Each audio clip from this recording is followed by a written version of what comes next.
However long the night, the dawn will break.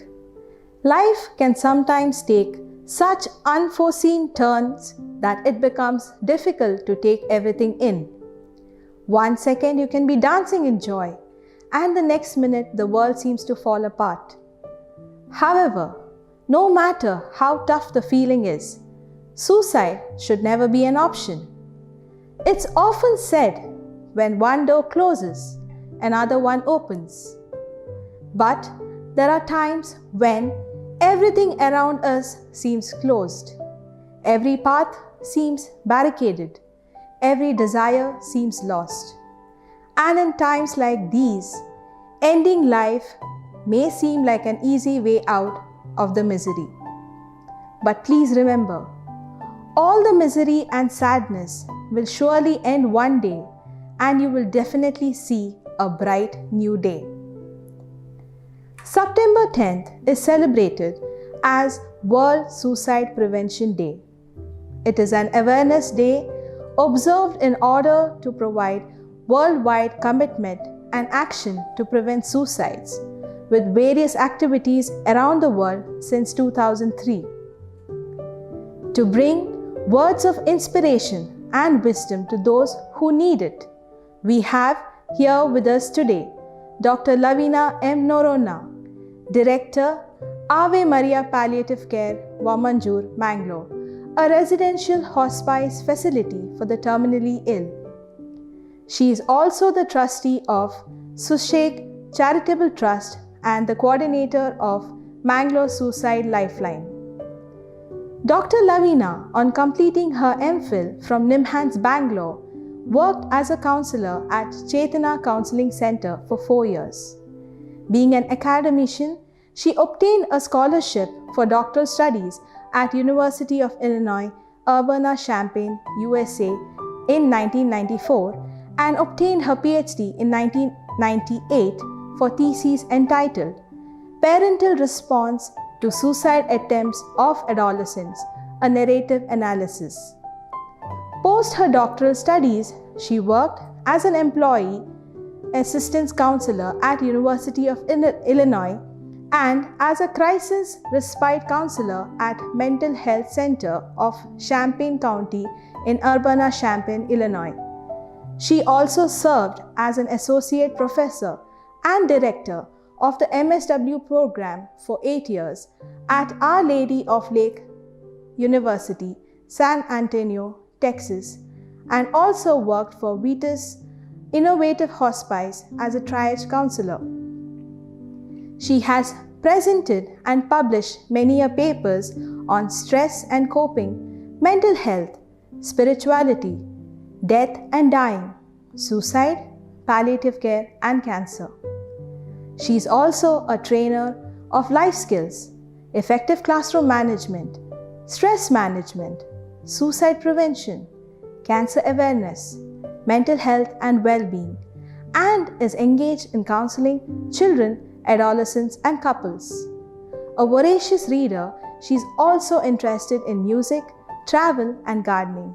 Ladies and gentlemen, please join me in welcoming Dr. Lavina M. Noronha. World Suicide Prevention Day is being celebrated today worldwide. On September 10th, every year the world celebrates Suicide Prevention Day and draws attention to this pandemic of suicide. We hear about growing numbers of suicidal deaths every year, everywhere, all over the world. Working together to prevent suicide is the motto of this Suicide Prevention Day.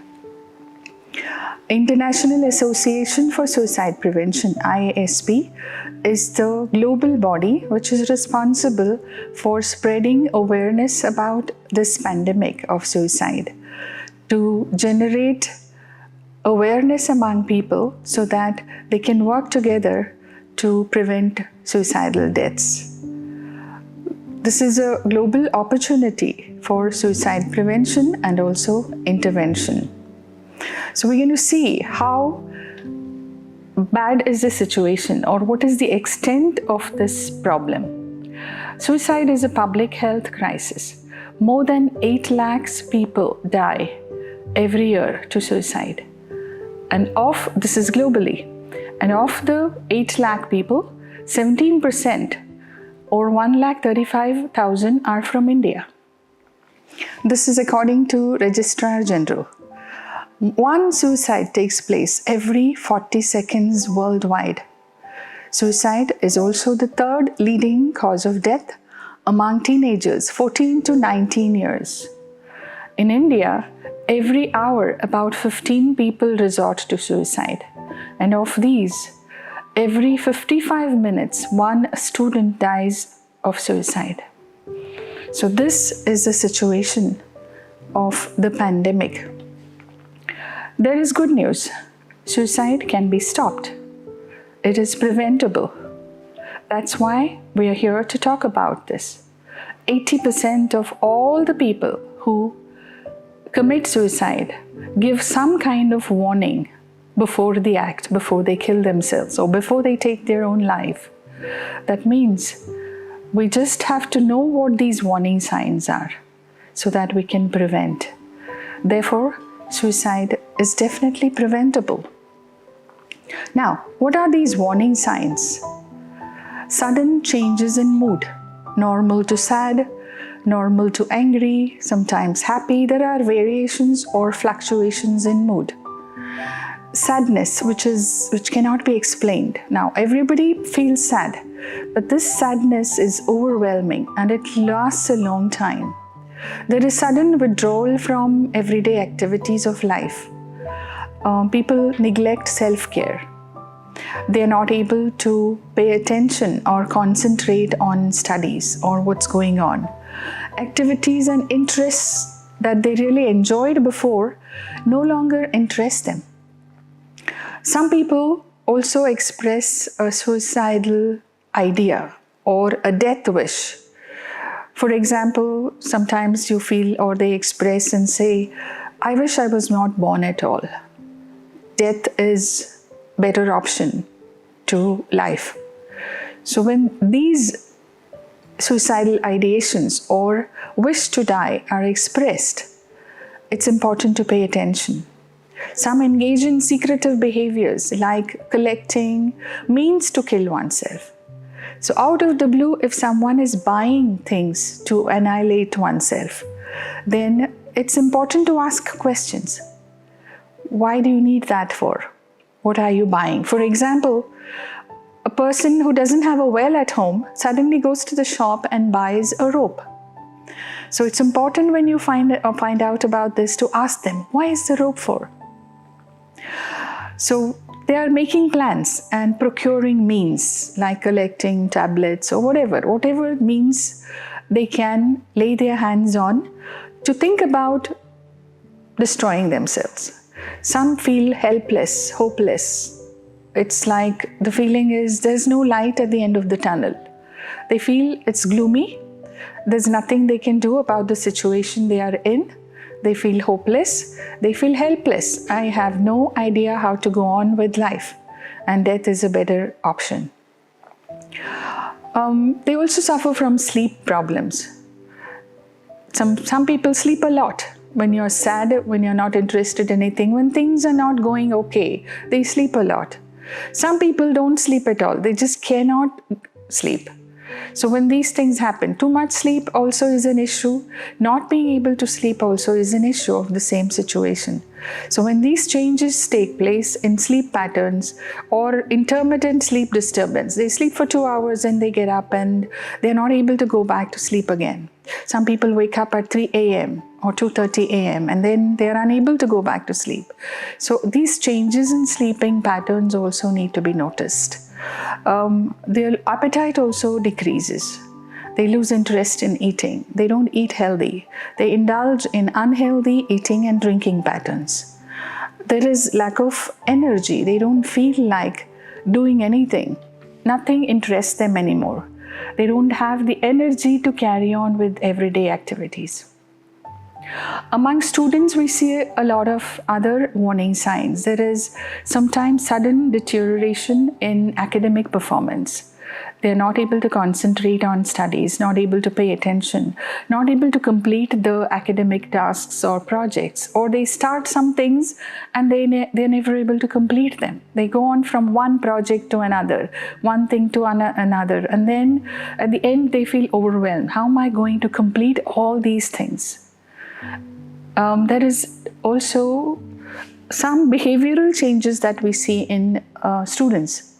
They give away possessions, like their favorite stamp collections or cricket paraphernalia collections or whatever that is very dear to them. In the US, there was a boy who just emptied his locker, decided to empty his locker one day, and he gave his stamp collection to a classmate. He was 9 years old in 4th grade. He gave his stamp collection to somebody and he gave his baseball card collection to somebody. So the people friends or classmates who got these gifts just said thank you and went home. They never asked him a second question. He had a nice, beautiful pen that was gifted to him by his uncle. And he gave this pen to a boy who used to walk home with him every day. This particular boy, another 9-year-old, asked him, "What's going on? I saw you emptying your locker. You're giving away things that are very dear to you. So sit down and tell me." And this fellow says, "You don't understand. You will not understand, even if I tell you." So the boy says, "You try me. You tell me what's going on." And he says, "I don't need them anymore." "What do you mean you don't need them anymore?" "I won't be coming to school. So I don't need any of these things associated with school." "What do you mean?" "Because I'm not going to be alive tomorrow." So he says, "You're crazy. What's going to happen to you?" "I'm going to kill myself." So this boy, the friend, really got curious. He says, "You're really foolish." So the fellow says, "I told you, you will not understand. And that's why I didn't want to tell you." "No, it's not that. I'm saying you're foolish because there has to be some reason." "What is the reason?" And he says, "My father and mother are getting a divorce. On Monday is the court hearing. Today is Friday. I just don't want to be alive to see my father and mother separate. I don't want to be in 2 different homes after Monday. Because the court will decide to give custody to one parent during the year and decide to give custody to another parent during summer months. And I don't want to be alive to see that." So he says, "You're really foolish. At least you be happy, your parents will be alive. You don't understand the pain of having parents separated." So the boy says, "I don't have parents at all." "What do you mean?" "Yes, I was in a car accident when I was 6 months old. In the car crash, both my father and mother died. I am being raised by my grandmother. I have only seen the pictures of my parents. So she's my father, she's my mother, and she's my grandma." "But you never mentioned that." "Yeah, there was no need to mention. I've just accepted it and I'm moving on. So you take your pen back and be happy your parents will be alive. They'll be in maybe 2 separate homes and you have to visit them in 2 different homes. But you're lucky your parents are alive." So fellow grabbed the pen back. When he grew up, he graduated in psychology. He's a motivational speaker for suicide prevention. And when he wrote his first book, he dedicated it to his friend Stephen, who decided to return my pen back. That's what he wrote in the book. So if not for this return of the gift, I wouldn't be alive. So many times when they give away their possessions, we have to pay attention. Like sending goodbye notes. "Thank you for being a great friend." "What do you mean you're saying thank you out of the blue? So you don't have to thank me." So suddenly somebody is writing a thank you note to somebody. Should send an alarm. It's not that everybody is suicidal who is writing a thank you note to a friend or a family member. But you can ask questions. Why did this happen? Sometimes in students we see there is this fixation with death. In music, in lyrics, in writings, in poems, in art. Everywhere death is depicted. So the art teacher can ask questions. Parents can ask questions. You're using these colors a lot. You've been listening to these lyrics a lot, which are very gloomy. So all of a sudden, upbeat music lover is suddenly becoming very sentimental or picking lyrics which are very negative, in the sense there is death theme depicted in those lyrics. So parents can ask questions. You seem to be enjoying this music a lot these days. What about this drawing? Why are these colors used? What do they mean? So when you ask questions, you just give them an opportunity to get some explanation or answers for them. Students also engage in reckless behaviors. When someone is suicidal, sometimes they are also homicidal. I'm going to die, so I don't care if I kill someone else also. So this reckless behavior, accident proneness, or risky, dangerous behavior, drinking and driving, racing, high-speed car chasing, motorcycle rides, all these things are seen among teenagers a lot, among youngsters a lot. So all we have to do is keep an eye on these warning signs and respond to them. What usually drives these students over the edge or drives youngsters over the edge? One is unrealistic expectations, sometimes from self, sometimes from other people. Sometimes there are family issues. Some people just want to excel in life, want to do better, want to do the best. Sometimes there are family issues like violence, domestic violence, marriage problems, financial issues. There is alcohol and drugs. Sometimes students use them to medicate themselves, self-medication. When I feel upset, I drink. When I feel upset, I do drugs. So these are a dangerous or volatile combination. When a person is feeling sad and upset, alcohol and drugs can actually make them feel worse, not better. Students also youngsters can have mental health issues, borderline personality disorder, depression, anxiety disorders, obsessive compulsive disorders. Then there is eating disorders, too much obsession with physique and weight and being thin and exercising. Everything has to be in limit, that when you cross the limit, it requires a little bit of professional attention. Some suffer from low self-esteem. No matter how much they accomplish, they suffer from this underlying low self-esteem or a inferiority complex. I am good for nothing. Everyone else is better than me. So they compare themselves with other people and then start feeling gloomy about themselves. Sometimes there is also stress, academic, financial, social. There are rejections from friends, relationship breakups. All these things culminated or together can make a very, very volatile combination. Not everyone who experiences these becomes suicidal. Many people have inbuilt resilience. They are able to bounce back even after a breakup, after a failure. They think that, okay, failure is a stepping stone to success. But not everyone feels this way. So we have to be careful. There are some myths and facts about suicide. We feel that, we hear all the time. Those who talk about suicide never do it. This is actually a myth. Because many times people express their idea or wanting or intent to kill themselves. And we have to pay attention. Suicide attempt is a cry for help.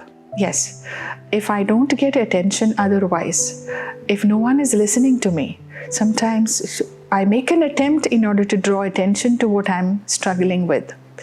When a student talks about dying, he or she should be distracted. This is another myth, because we have this phobia about suicide. We feel that talking about suicide will make people suicidal.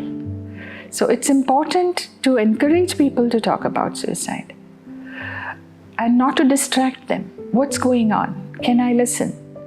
Can I help you? Can I take you somewhere? Another myth is all suicidal people want to die. This is not true. All suicidal people want their pain to end. No one wants to die, but they feel there is no other option. That's why in order to end the pain, I have to kill myself. So this is also a myth. Males usually kill themselves more often than women. This is true, because they use more lethal methods. Women attempt more, men complete suicides more. Suicide is a cowardly act. Many people believe this, think that people who are not able to face life run away from life by killing themselves. It takes a lot of courage to kill oneself. Only when things are not going okay, when they are overwhelmed, when they are in this emotional turmoil or psychological pain, they feel like killing themselves. It's not that they want to run away.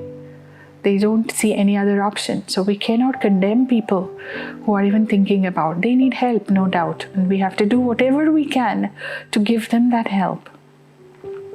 Those who talk about suicide under the influence of alcohol and drugs should not be taken seriously. This is another myth. Alcohol is a depressant of the central nervous system.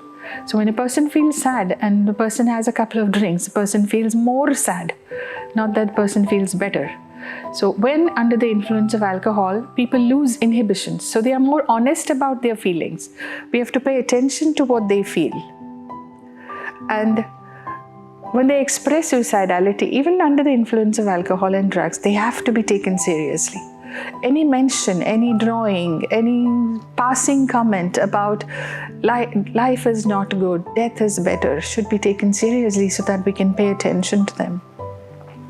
Suicide doesn't happen overnight. Usually it begins with an idea. Sometimes it's a fleeting thought. Once in a while people feel, death is better when things are not going okay. But then they snap out of it. So sometimes this death wish or an idea becomes a thought, which becomes more, instead of fleeting, it becomes more frequent.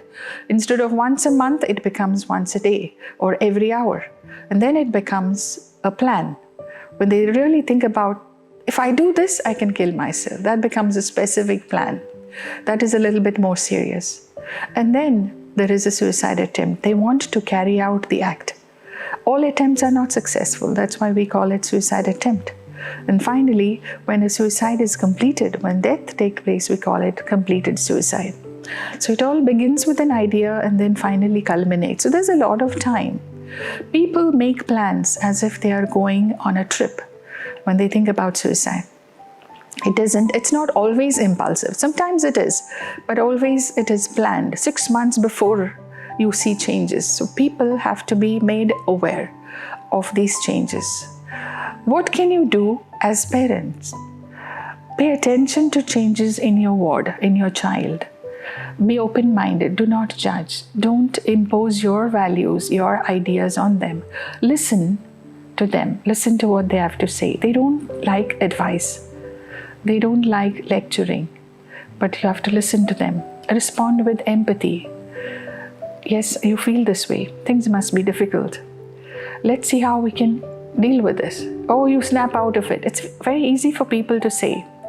And for students, it's difficult to snap out on their own. So they need help.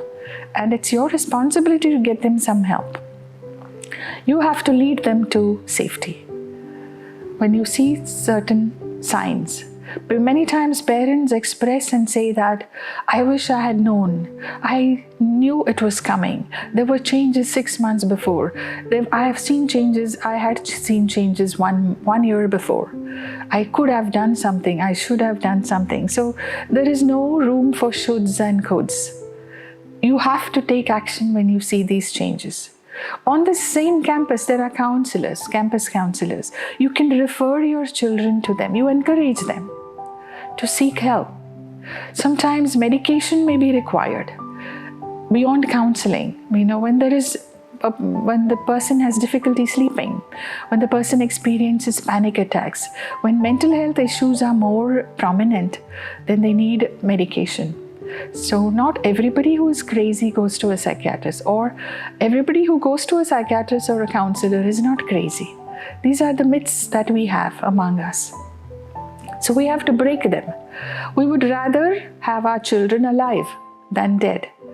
So forget about family status, forget about family prestige. What can I do to make sure that my child is mentally healthy? Should be the focus of all parents. Will this make my child happy? Will this make my child healthy? What can I do to bring back this health status? So together we can make a lot of difference in students' lives, in children's lives. We have a suicide helpline in Mangalore, which became operational in 2017. So if you know of somebody who requires help, you can refer, maybe for your own child or for somebody else's children or for even adults. This line is open, operational 24/7. The number is 0824 2983444. 0824 2983444. Lifeline volunteers are there at your assistance 24/7. So they can be consulted anytime. You can call them and get help.